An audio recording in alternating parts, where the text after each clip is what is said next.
Foi, apareceu que foi iniciada novamente. Espera a amiga voltar.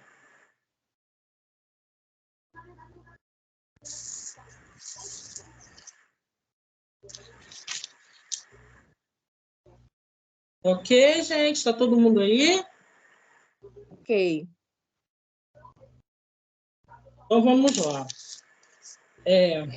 Primeiramente, boa noite a todos presentes. Nós somos alunas do curso de Serviço Social da Faculdade de Vassouras, aqui do Polo de Saquarema. Eu me chamo Cristiane. As demais colegas são a Cássia da Conceição, Carla da Silva, Vanessa Pereira, Angélica Nunes e Milian Muniz. E a gente vai falar um pouquinho sobre um tema que é bem complexo, né, que é o racismo. E a gente convidou a Tamires Ribeiro, que é pesquisadora, né, e doutora, e ela vai estar falando um pouquinho para a gente, abordando, né, alguns temas relacionados ao racismo, né, que são muitos, né, são vários, mas ela vai estar aqui esclarecendo alguns pontos desse tema tão complexo com a gente, né? Então, primeiramente, eu quero agradecer a Tamires, né, por ter disponibilizado, né, do tempo dela para estar aqui com a gente, falando um pouquinho sobre esse tema. Boa noite, Tamires.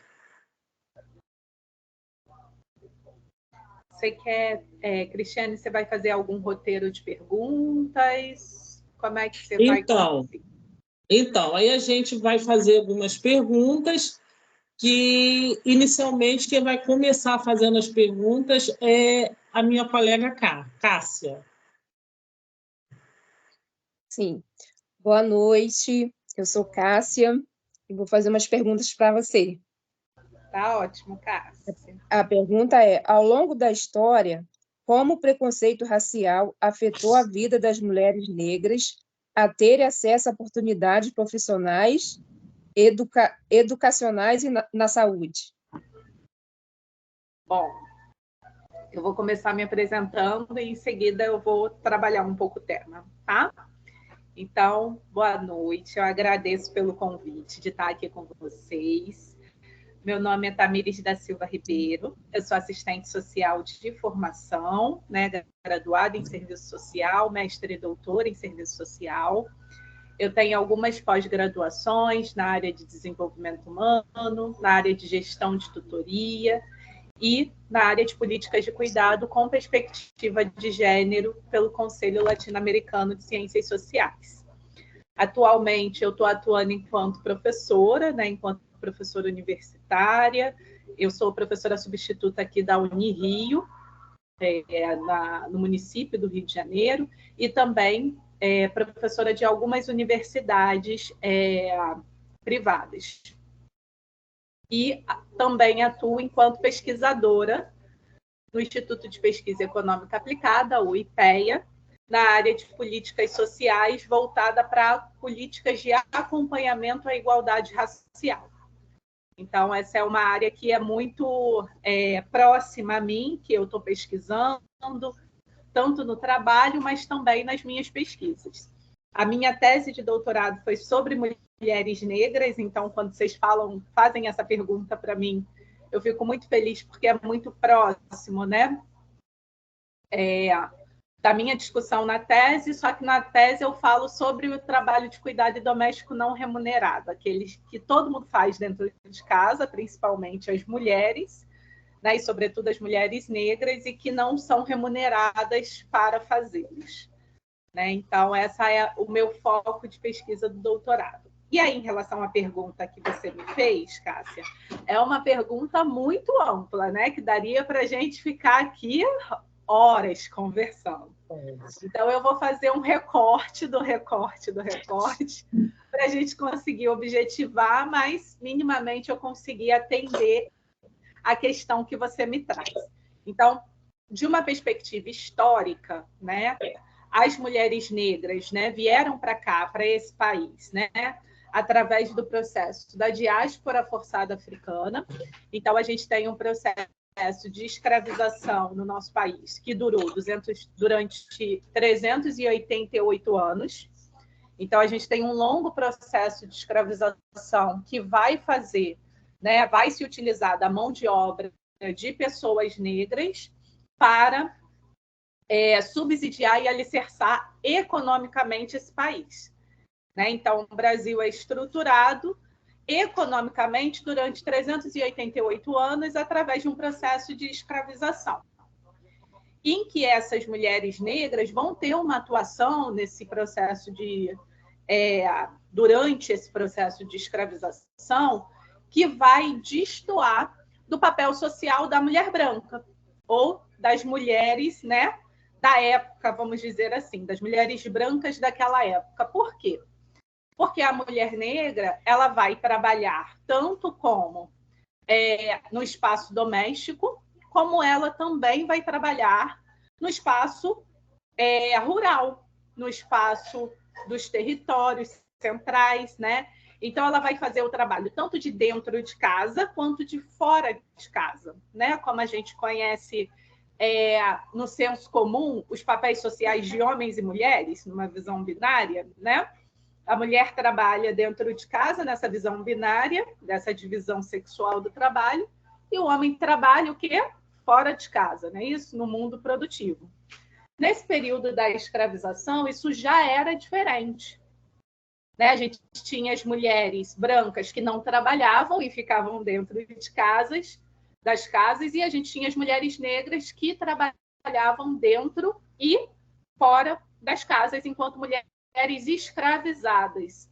Então, essas mulheres não eram vistas como mulheres, né? Elas eram vistas como escravizadas. E aí isso é uma diferença interessante, que hoje em dia a gente não fala mais a terminologia escravo, né? Porque escravo remete a uma condição de ser humano, né? Como se essa pessoa nascesse escrava. E essas mulheres, elas não nasciam escravas, elas foram escravizadas durante o processo. Então, essas mulheres, ao longo de inúmeros anos no Brasil, elas trabalhavam, ora, dentro de uma condição de escravização, e após a 88, elas vão continuar trabalhando para sustentar as suas famílias, né, no processo de abolição, quando tem a abolição. Então, elas passam a trabalhar, e aí, ao invés desse trabalho ser escravizado, o valor que elas ganhavam era o valor de sustento para as suas famílias, principalmente num processo de abolição da forma que aconteceu no Brasil. Eu não sei se vocês sabem, mas o Brasil é o país que tem a segunda maior concentração de população negra do mundo. O Brasil fica só abaixo do país da Nigéria. Então, a gente tem uma maior concentração de população negra vinda desse processo de escravização, que quando acontece a abolição, essa abolição ela não vem com a institucionalização de direitos para essa população. Então, a abolição da escravatura ocorre através de um processo, né, de muita conquista da população negra e organização, né, mas a abolição ocorre e o Estado não reconhece direitos para a população negra.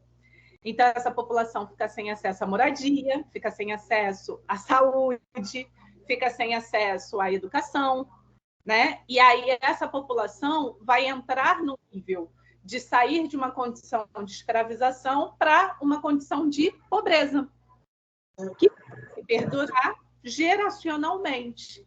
Então, a gente tem um processo que, principalmente com mulheres negras, vai acontecer um processo de violação sistemática e geracional de direitos, aí trazendo para o olhar do serviço social em diálogo com a história. Então, essas mulheres negras, ao longo de anos, elas vão trabalhar para sustentar as suas famílias e, ao mesmo tempo, elas vão ser destituídas desses direitos. Então, por exemplo, se hoje a gente pensa que no Brasil a gente tem ainda famílias, né, como no meu caso, eu sou uma mulher negra em que eu sou a primeira da minha família a acessar a faculdade. Eu não estou falando de mestrado, não estou falando de doutorado, não estou falando nada disso, estou falando faculdade, graduação.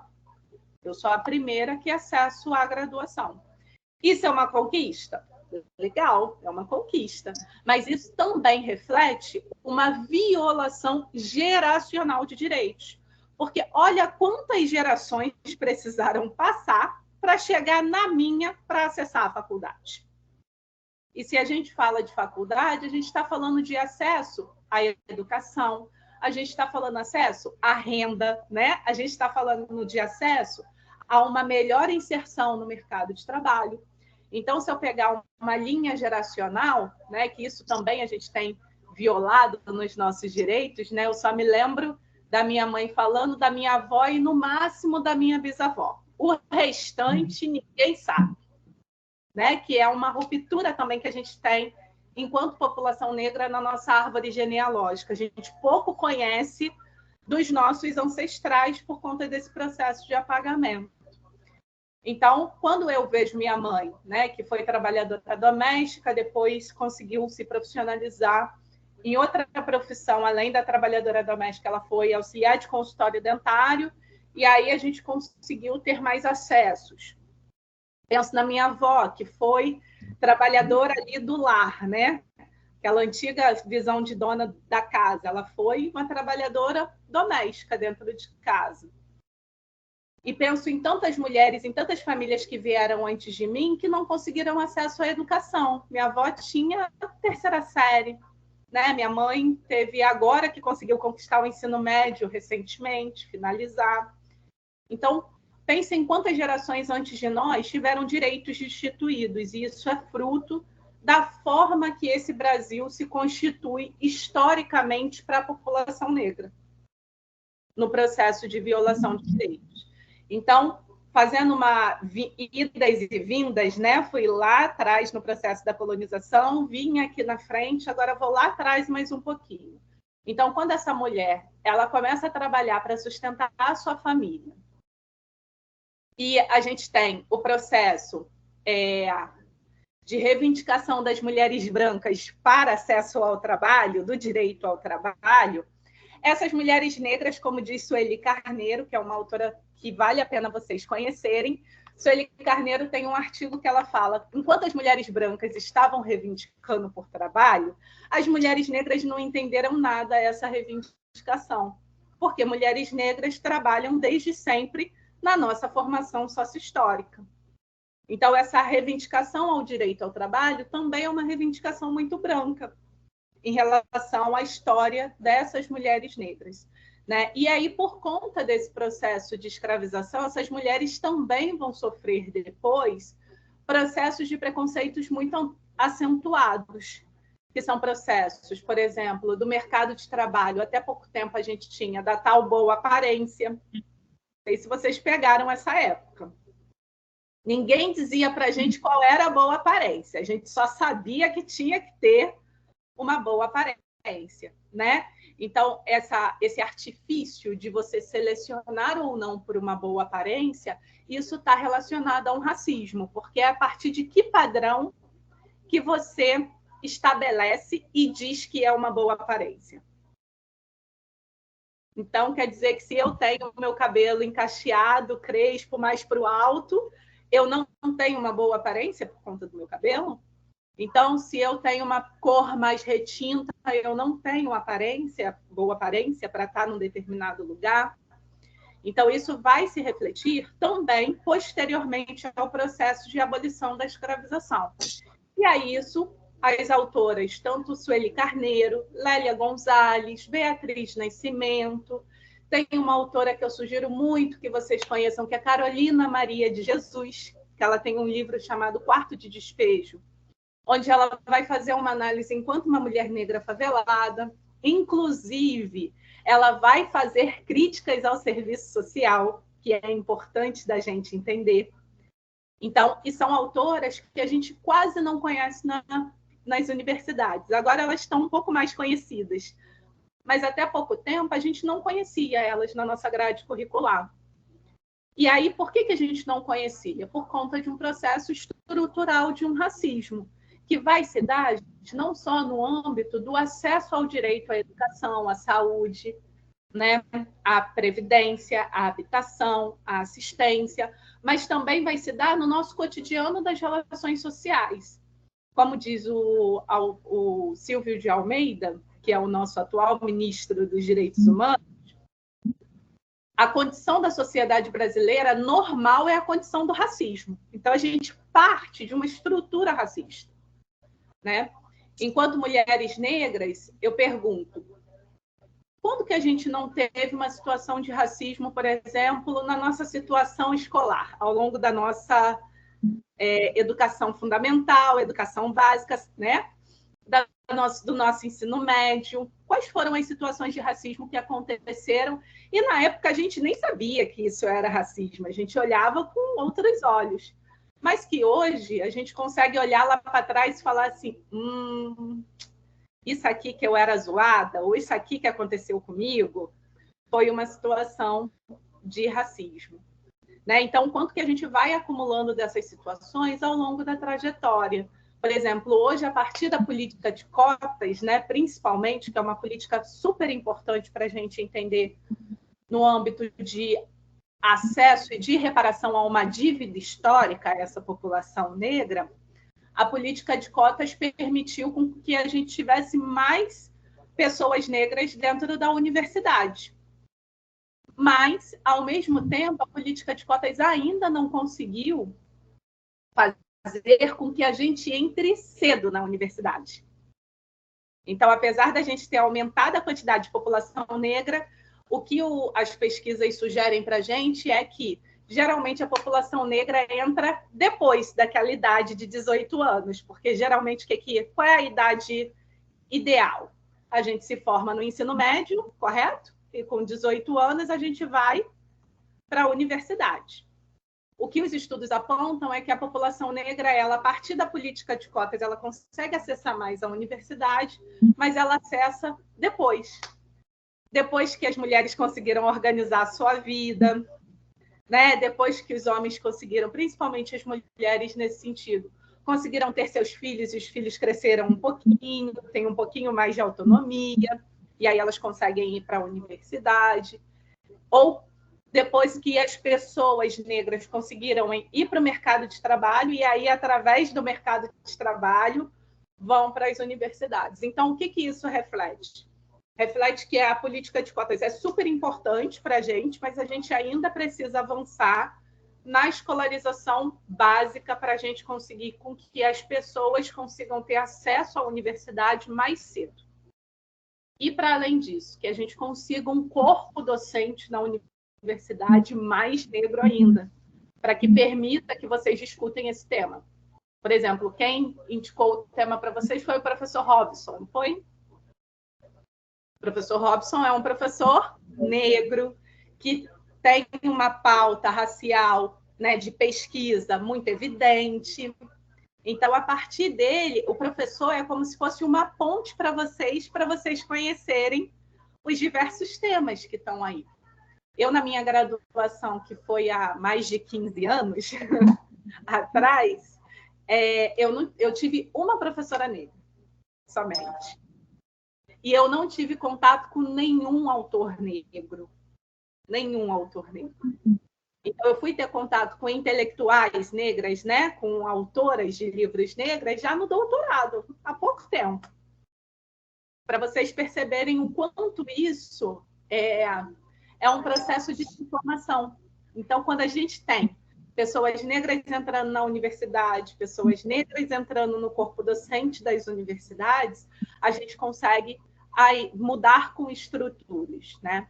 E aí, para finalizar minha fala, para não me estender tanto, a gente hoje tem o Ministério de Igualdade Racial no Brasil, que é uma conquista histórica do processo de reivindicação dos movimentos negros, dos movimentos sociais, sobretudo no movimento negro no Brasil. E esse ministério hoje, né, acabou de ser aprovado, eu não sei se vocês souberam, uma PL no Senado, um projeto de lei, sobre a política de cotas para concursos públicos. né? Então, hoje a gente está debatendo uma aprovação de uma política de cotas para concursos públicos. Eu não me lembro se é 20% ou 30%, eu esqueci. Mas a gente está debatendo que numa sociedade composta por 56% de população, sendo população negra, que a gente consiga alcançar 30% dos cargos comissionados públicos compostos por população negra, ocupado por população negra.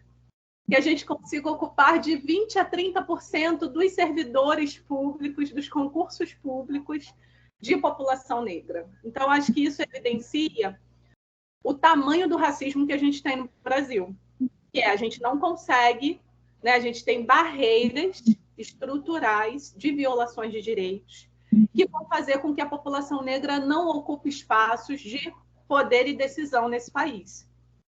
E logo a reprodução, né, de um processo de embranquecimento vai se perpetuar, porque se eu não tenho pessoas negras ali, é igual na universidade, se eu não tenho professores negros discutindo, trazendo essas fontes para vocês, a reprodução de um currículo mais embranquecido ela vai se perpetuar. Da mesma forma, os espaços de poder e decisão. Se a gente não tem pessoas negras em espaços, e aí pessoas negras com representatividade, com a pauta racial, porque também a gente tem pessoas negras que ainda não se incorporou da pauta racial, né? Como diz Lélia Gonzalez, a gente vai se tornando negro, a gente não nasce negro no Brasil, porque o Brasil ele tem um racismo tão profundo que a gente vai se identificar com a identidade racial negra posteriormente, a gente vai se empoderar disso posteriormente, né? Porque a gente vai adquirindo, através da socialização, da educação, né, processos de embranquecimento que vai fazer com que a gente fique embranquecida, apesar de ser negra, e vai fazer com que a gente reproduza, né, esse sistema, né, que implementa esse racismo da forma que é, né?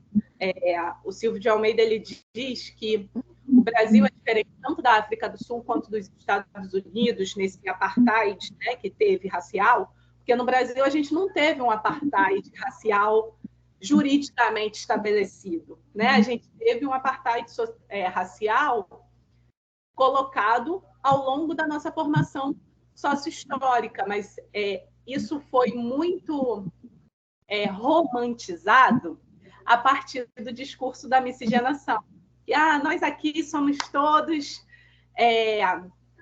não tem como a gente definir negros e brancos, né, nessa sociedade, né, porque é tudo muito misturado, né? Então, esse mito da democracia racial, que a Lélia Gonzalez vai falar, de acreditar que não tem racismo, de acreditar que existe uma democracia racial, é uma forma de justamente perpetuar o racismo. Porque, simbolicamente, como a Lélia Gonzalez mesmo cita, o meu governante, ela fala assim, simbolicamente todo mundo sabe o seu lugar nessa sociedade. Então, se simbolicamente todo mundo sabe o seu lugar, ela fala como uma crítica, né, a essa fala. Ela fala, se simbolicamente todo mundo sabe o seu lugar, isso significa que esse racismo está muito estruturado. Porque esse racismo determina lugares sem, juridicamente, falar que lugares são esses. A gente consegue ver isso a partir das estatísticas e do lugar que a mulher negra ocupa. É a que menos recebe salário, né? É a que menos... Não é a que menos recebe salário, é a que está na base da pirâmide, é a que recebe menos. A mulher negra recebe menos que o homem branco, a mulher negra recebe menos que a mulher branca, a mulher negra recebe menos que o homem negro. Então, ela é a que tem a menor renda, mesmo às vezes tendo a mesma escolaridade dos postos de trabalho, gente. Então, isso é um processo histórico e construído socialmente de racismo, né? Acho que deu para dar uma passeada, né, para responder a ampla questão. Se não deu, me sinaliza o ponto que eu falo. Sim, eu tenho outra pergunta para você. Pode fazer.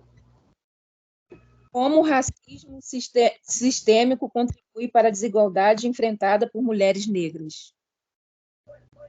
Bom, o racismo sistêmico ele vai contribuir para esse lugar da mulher negra, né, que ela vai ocupar na sociedade de destituição e de violação maior de direitos, por conta principalmente renda, escolarização, acesso à saúde, à habitação, né? E, sobretudo, que é a minha área de pesquisa, e, sobretudo, pelo trabalho de cuidado e doméstico não remunerado.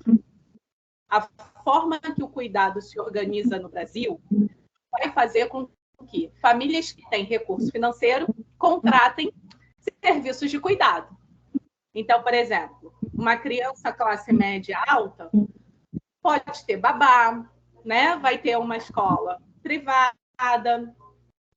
Privada não no sentido que privada é melhor que pública, mas ela vai ter uma escola que tenha um funcionamento mais regular. Ela vai ter opções de cultura, de lazer, ela vai ter uma moradia de forma, uma moradia que a gente chama, né? Com mais acesso, ela vai ter acesso a um bairro que tem acesso a direitos, né? Eu sou uma mulher negra vinda de território de favela. Então, na favela onde eu morava, a gente brincava muito porque tinha a área zona sul da favela, que era a área mais organizada em sentido de direitos. Era a área que tinha esgoto, era a área que tinha uma rua asfaltada, né? Essas áreas assim a gente chamava de zona sul da favela. O que isso significa? Significa que essa mulher negra, ela, por conta das demandas dela e por conta das demandas dela em relação a cuidado, porque geralmente são mulheres que vão começar a cuidar e vão começar a fazer as tarefas domésticas muito cedo. E são mulheres que às vezes não vão poder continuar, por exemplo, a educação por conta de ter que cuidar dos irmãos, por conta de ter que cuidar da casa, né? E por conta dessa iniciação muito cedo no trabalho de cuidado doméstico, ela logo vai ter prejuízos em relação ao desenvolvimento dela escolar, correto? E isso vai gerar para ela uma pobreza tanto na escolarização quanto no tempo dela. Então, famílias vindas geracionalmente de famílias pobres, né, que já vem de uma geração de desigualdade social, vai atravessar vários percalços para conseguir acessar, por exemplo, a universidade. Então, esse racismo sistêmico ele se dá aí, né, nessa reprodução de desigualdade dadas as condições de desigualdade no Brasil. Então, por exemplo, são gerações que, para conseguir uma renda um pouquinho maior, que para conseguir a casa própria, que vai ter que trabalhar muito durante muito tempo, né? A gente tem, como diz o meu antigo orientador, o péssimo hábito de trabalhar para sobreviver, né? O que significa isso? A gente não nasceu com herança, né? Porque quem nasce com herança tem um outro processo. Então, a gente tem que construir do zero isso. E isso vai trazer para a gente consequências enquanto mulheres negras, como que eu falei para vocês. Eu ser a primeira pessoa na minha família a ter acesso à faculdade. Entende? O que isso significa? Significa esse racismo sistemático. Então, violação de direito na saúde, na educação, na assistência, na moradia, no lazer. Isso vai trazer consequências para as vidas das mulheres negras. Se a gente pensar, por exemplo, num Brasil que hoje o trabalho doméstico remunerado, não remunerado, remunerado, né, é um dos trabalhos menos valorizados, mais desvalorizado na nossa sociedade e menos valorado. Então, é um trabalho que você trabalha muito e você recebe pouco por esse trabalho, né? E pensando que várias famílias se sustentam a partir do trabalho doméstico. Mulheres negras mais retintas que eu falo são mais escuras.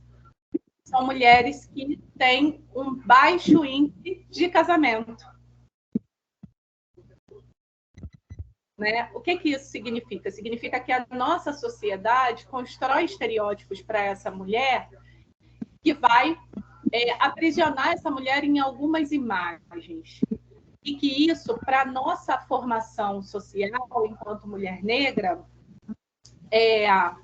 atrapalha muito a nossa saúde mental, o nosso processo de socialização, né? A imagem da mulher negra não é associada a uma imagem de beleza, tirando na época do carnaval.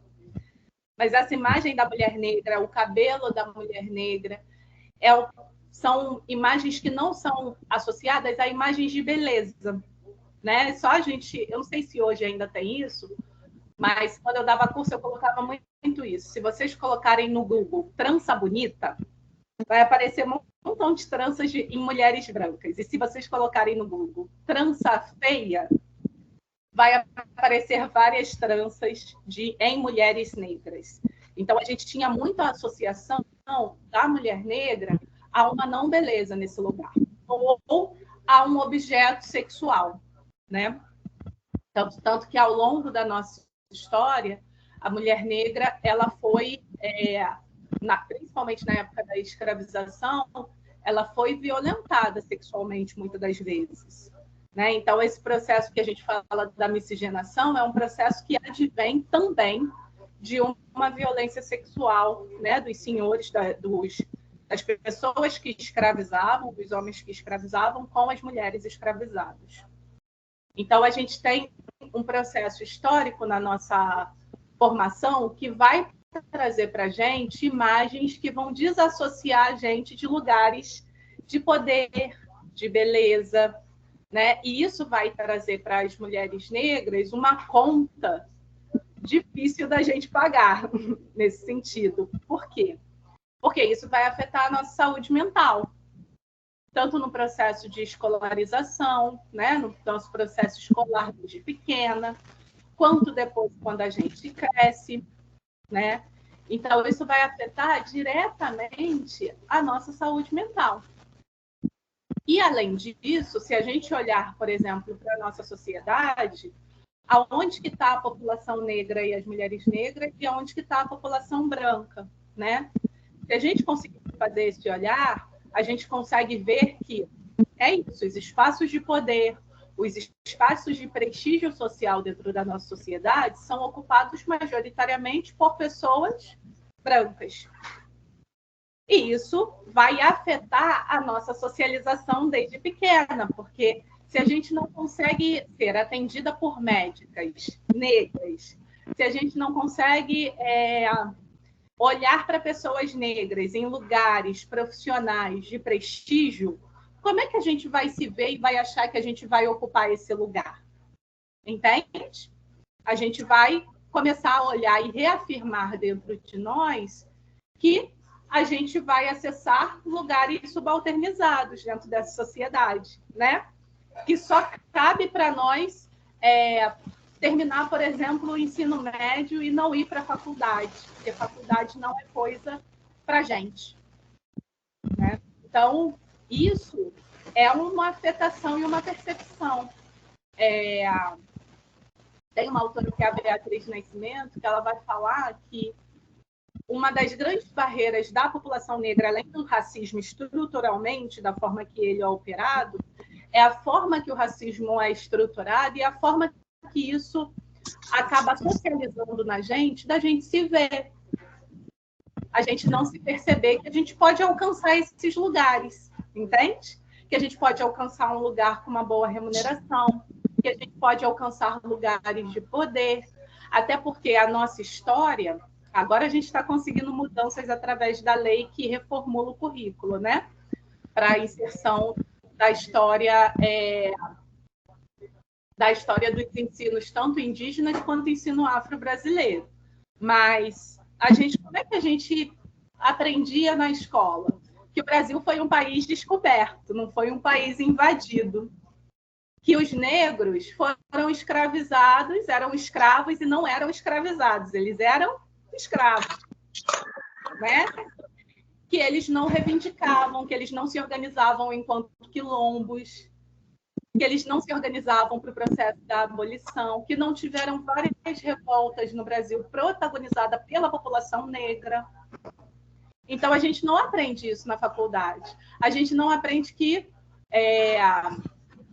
as pessoas que vieram da África para cá de forma forçada para serem escravizadas eram pessoas que eram reis, rainhas, que tinham várias habilidades, vários saberes técnicos. Isso a gente não sabe. Isso a gente desconhece. Então, o fato também da gente, na nossa formação escolar, aprender somente por uma leitura embranquecida faz com que a gente se convença que determinados lugares não são para a gente. Entende? E isso vai ter desdobramentos. Isso vai ter desdobramentos na forma que a gente se percebe, isso vai ter desdobramentos na forma que a gente se vê enquanto mulheres negras, na forma que a gente se empodera, né? Teve uma entrevista recentemente no Roda Viva por uma artista chamada Grada Quilomba. Ela tem um livro chamado Memórias da Plantação. E, além desse livro, ela é uma professora universitária renomada, ela é uma artista, ela faz uma articulação entre arte, né, e traz expressões artísticas muito importantes. E ela fala que, teve uma fala dela no Roda Viva que me tocou muito, que ela fala assim, que eu acho que tem tudo a ver com essa pergunta que você me faz, que ela fala que o empoderamento, né, o verdadeiro empoderamento que a gente fala das mulheres negras é quando a gente consegue reconhecer a nossa condição de humanidade e a gente consegue reconhecer que a gente pode errar, que a gente é ser humano. Porque como a gente tem que ficar provando o tempo todo, né, por ser uma mulher, por ser negra dentro da sociedade, parece que isso priva a gente da possibilidade da gente errar. Parece que a gente nunca pode errar. Né? A gente tem que sempre fazer o dobro, o triplo, para estar mostrando que a gente é capaz. Ficar presa naquela figura da mulher guerreira, né?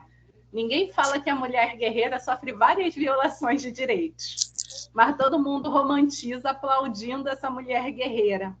Né? Então, os lugares que vão colocando a gente, seja nos estereótipos, né, de sexualização, seja no estereótipo da guerreira, da força, retira da gente a condição humana.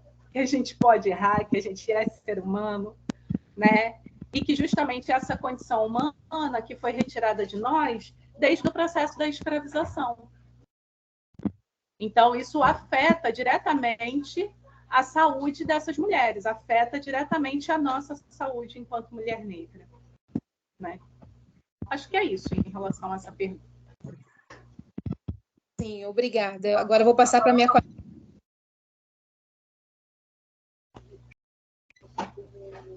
Boa noite, Tamires. Boa Carla. Vou fazer mais duas perguntinhas. Como as mulheres negras são retratadas no meio da comunicação e na cultura popular?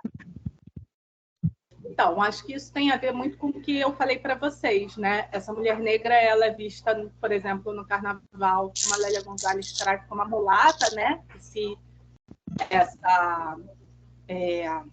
Esse olhar dessa mulher negra nesse lugar de objetificação desse corpo dessa mulher negra, né? E também, eu acho que passa também por esse outro lado da mulher guerreira, né? Que acaba ocultando todas as violações de direito que ela passa, né? Por exemplo, ela não tem ninguém para ficar com a criança, para cuidar da criança, ela leva a criança para tudo. Ela sempre dá o jeito dela para resolver as coisas, né? E isso acaba ocultando as violações de direitos que essas mulheres vão passando. Então, acho que a representação da mídia ainda precisa melhorar muito em relação à nossa potência, em relação, por exemplo, à nossa imagem, né? Em relação ao nosso cabelo. A gente teve pouco tempo, né? Agora, para que a gente consegue ter vários produtos de cabelo diversificados, né? Mas antes era só um ou outro, né? Não tinha opção. Né? Eu lembro da minha avó falando muito bem que eu tinha que alisar o cabelo, né? Que tinha que usar Enê para alisar o cabelo. para ter a boa aparência, como a gente discutiu anteriormente, né? Então, isso diretamente tem a ver... Ó, quem tá comigo.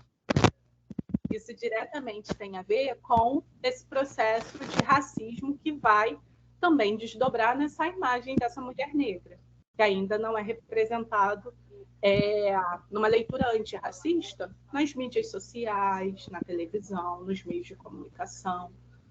Né? Agora que a gente está começando a avançar nisso, mas há muita coisa ainda para se avançar em relação à imagem dessa mulher negra. Sim, verdade. E quais são as vozes predominantes no ativismo antirracista liderado por mulheres negras? E como as mulheres negras estão se organizando e criando mudanças positivas? Pergunta de novo a primeira parte. Falhou um pouquinho para mim. Quais são as vozes predominantes nos ativismos antirracistas liderados por mulheres negras? Então, eu falo que as mulheres negras se organizam desde o processo da escravização, né? Desde o momento em que elas eram ainda como como mulheres escravizadas nesse território. Então, a organização das mulheres negras ela vai se dar historicamente no Brasil. Né? Essa luta antirracista ela se dá historicamente no Brasil a partir de acesso aos direitos. Então, por exemplo, quando as mulheres negras começam a reivindicar dentro do próprio feminismo, né, um olhar para elas, porque elas não se sentem representadas nem pelo feminismo branco, nem pelo movimento negro, elas estão denunciando justamente isso. Olha, gente, a gente tem um machismo aqui, a gente tem, né, um racismo desse lado. Então, a gente precisa ser vista. Então, acho que quando as mulheres negras dos territórios de favela se organizam para a luta por saneamento básico, por creche, né, vários acessos aos direitos que se deram em territórios mais vulnerabilizados no Brasil, também se deram com a participação e organização de mulheres negras, protagonizados por mulheres negras. A gente tem, por exemplo, a maior organização no Brasil em relação às trabalhadoras domésticas e à reivindicação, que é um movimento protagonizado e organizado por mulheres negras. Por mais que a gente não saiba disso ao longo da nossa formação, mas essas mulheres negras estão protagonizando isso há muito tempo. A questão é a visibilização que se dá disso, né? Até que ponto isso se torna visível para a gente ter acesso e para a gente conhecer. Né? Oi, filha. Então, acho que passa muito por isso, sabe? Como outras comunidades podem apoiar e se solidarizar com as mulheres negras na luta contra o racismo? Como as comunidades? É essa a pergunta? Isso. Como as outras comunidades podem apoiar e solidarizar com as mulheres negras? Bom, eu acredito que a partir do momento que a gente entenda que a sociedade é racista e que a gente precisa assumir a pauta antirracista, eu acho que isso é uma forma e uma estratégia que a gente consegue avançar e escutar as mulheres negras, principalmente. E as mulheres negras estão falando aí historicamente para a gente. A questão é esses espaços, e aí não é dar voz para essa mulher negra, porque ela já tem voz e ela está falando historicamente, seja na academia, seja nos territórios, né, mais vulnerabilizados, seja nos movimentos sociais. Então, ela já está falando há muito tempo. A questão é a gente ter a capacidade e a habilidade de escutar essas mulheres negras. Então, acho que as comunidades, como elas podem se organizar? Escutando as mulheres negras, olhando, né, para as demandas dessas mulheres negras, atendendo essas demandas. Então, acho que dessa forma a gente consegue avançar nessa pauta antirracista. Ok, obrigada. Vou passar para a Cris para fazer. Cris, Cristiane. Então, Tamires, a gente está vendo aí que você está com a nenenzinha, né? Então, para finalizar, a gente só queria assim, falar rapidinho sobre as leis antirracistas, né, e políticas de inclusão. Você falou brevemente aí sobre as cotas, e a gente sabe que ao longo do tempo, né, os negros, né, e as negras, né, lutam para que leis antirracistas sejam aprovadas, né, no nosso país. Porque para você ser beneficiado por leis, você tem que conhecer, né?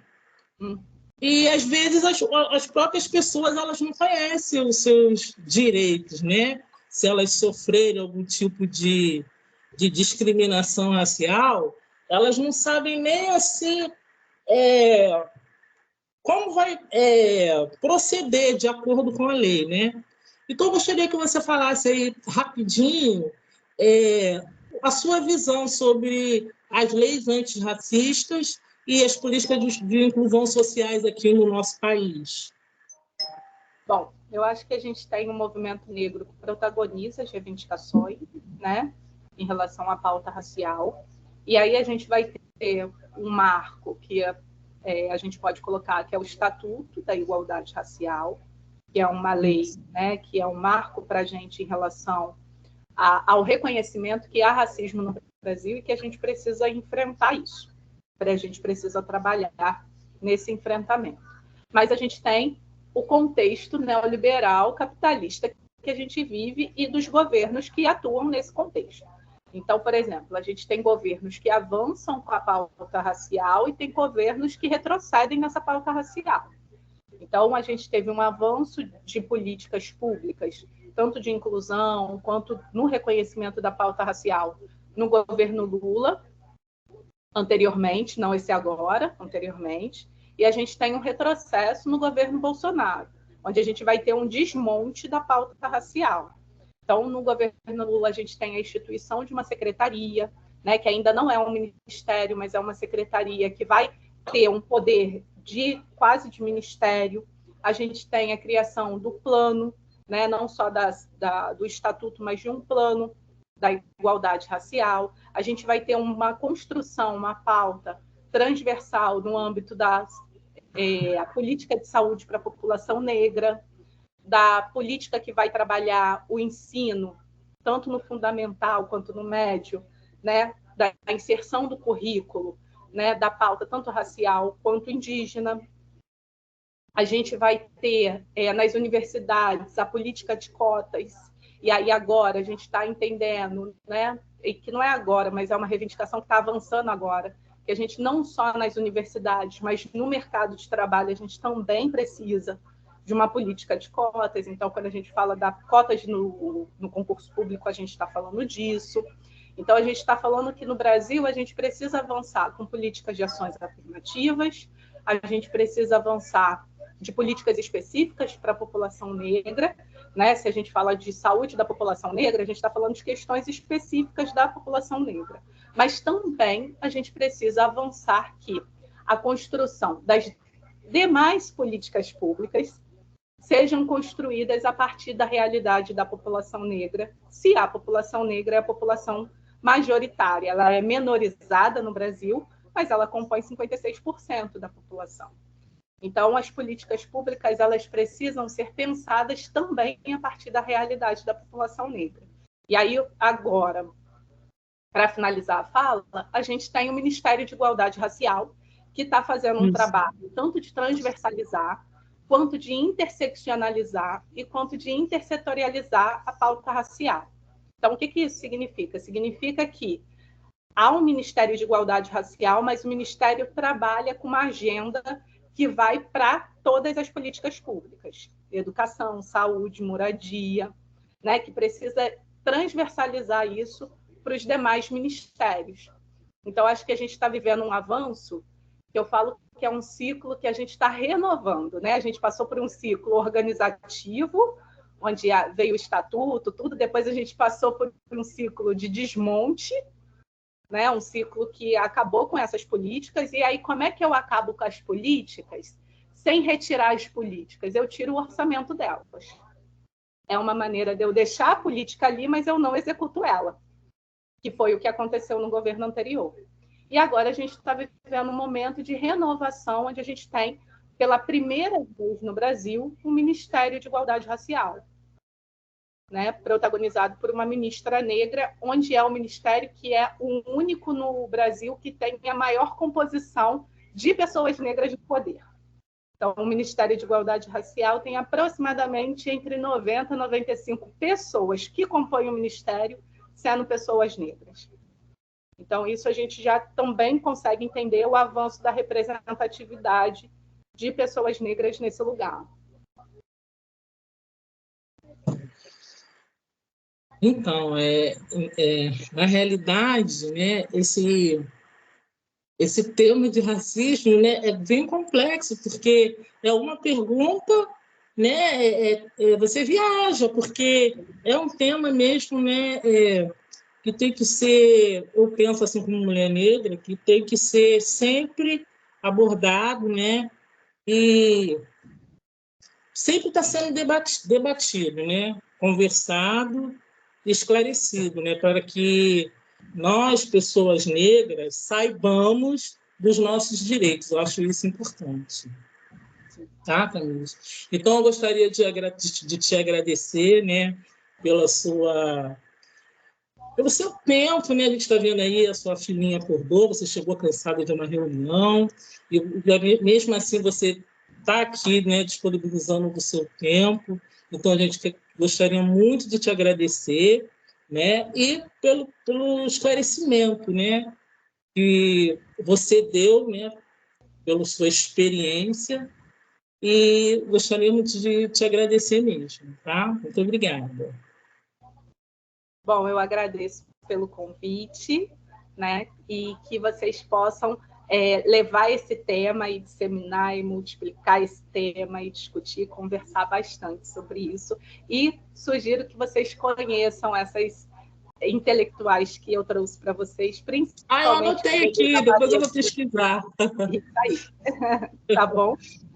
Tá Então, bom, gente, querido? vamos contar com vocês. Obrigada, tá? Fiquem Beijo bem, no tá? coração, beijo na Tchau, filhinha. tchau. Tchau, fica com Deus. Obrigada.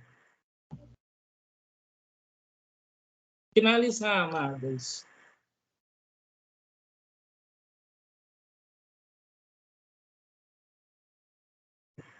Para a